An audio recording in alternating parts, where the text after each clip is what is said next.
சிலர் ஆசைக்கும் தேவைக்கும் வாழ்வுக்கும் வசதிக்கும் ஊரார் கால் பிடிப்பார். ஒரு மானம் இல்லை அதில் ஈனம் இல்லை, அவர் எப்போதும் கால் பிடிப்பார்.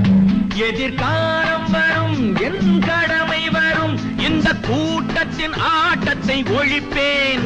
பொது நீதியிலே புது பாதையிலே வரும் நல்லோர் முகத்திலே விழிப்பேன். வரும் நல்லோர் முகத்திலே விழிப்பேன்.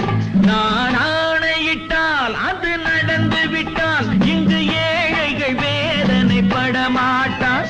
உயிர் உள்ளவரை ஒரு துன்பமில்லை, அவர் கண்ணீர் கடலிலே விழமாட்டார். அவர் கண்ணீர் கடலிலே விழமாட்டார்.